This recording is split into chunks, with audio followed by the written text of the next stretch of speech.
Obutambi bwa Olivia Lutaya nga bamukuba mu kkooti olunaku olwaleero butambudde we twogerera ssaawa zino eno. His Excellency Robert Kyagulanyi abutambuzza mpaka mu bazungu. Nkugamba olutalo lw'amaanyi nnyo naddala mu kaseera k'akalulu. Bino byose byakwogerera sooka beerabeko tumale tweyongereyo.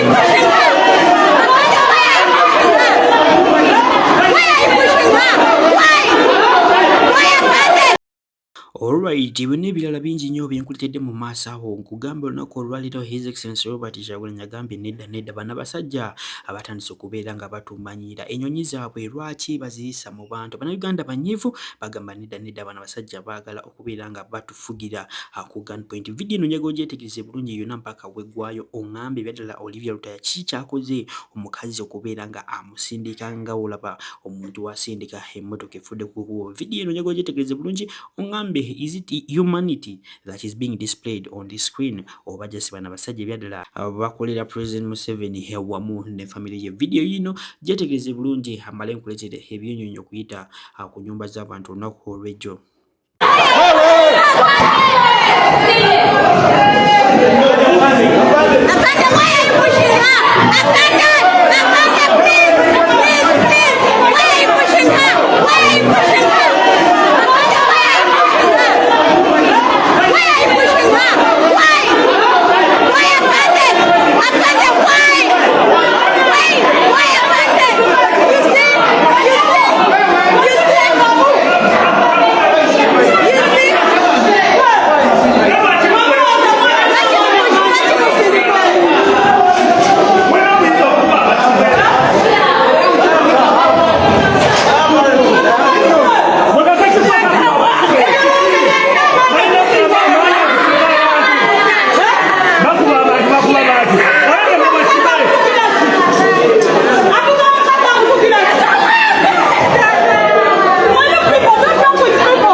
Wetwogerera ssaawa zino eno ba foot soldiers nabo bavuddeyo babiganye eby'omukulu Walukaga okubeera nga kolaki nga yeegatta ku Magola. Mujjukire bulungi nti n'ono Magola alina byayogera ku National Unity Platform bwe baamuuma kaadi era abaana ba National Unity Platform baavayo ne bagamba nedda tebagenda kolaki tebagenda kubeera nga babikiriza era bavuddeyo ne bagamba kirabika Walukaga ayina ekibiina kye kyakoze mu National Unity Platform. Wano wenyini bwe njagala nkubuulize gwe munankyuka kikolowooza Walukaga kye yakoze okubeera nga asekondinga omukulu Magola berenga yamukiikirira kati ssaawa zino eno eri sayidi za Busiro no East kituufu oba si kituufu. Osobola kulya mu struggle kwe olwa ssente ku birungi NUP byekutuusizaako Walukaga.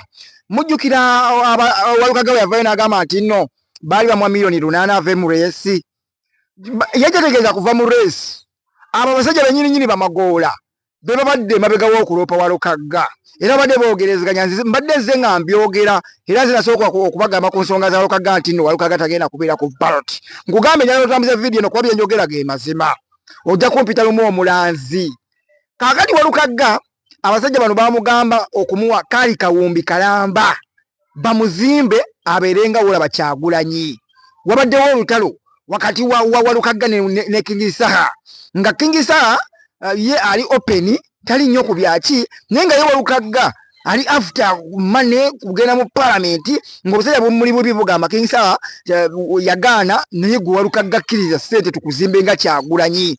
Era ekintu kye baliko bano abasajja bakoze political party yaabwe bano abasajja banafuyiza NUP banafuyiza struggle. Nze kenyini nayogera ne Walukaga ne mugamba ne King Saha olowooza nno si yayinza okudda mu bigere nga bw'olaba Kyagulanyi ko ye nti wa oyo King Saha state agent. Walukaga nga bw'agamba kumbe ye kenyini ye yagalizanga ye omuntu.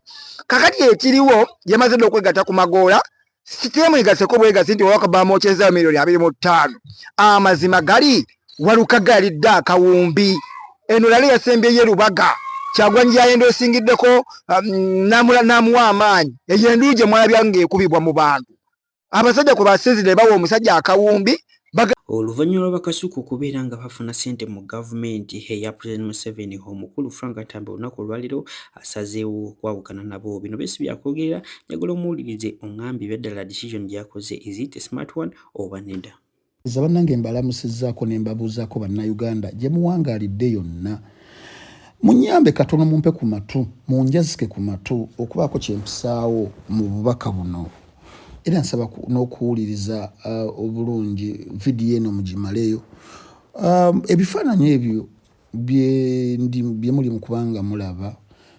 Nafuna omukisa omwaka gwali 2024 okumiitinga Honorable Robert Kyagulanyi Ssentamu, omu ku basajja be naakamiitinga mu bulamu bwange ne nkakasa nti basajja bagezi nnyo n'okusinga abantu we babalabira.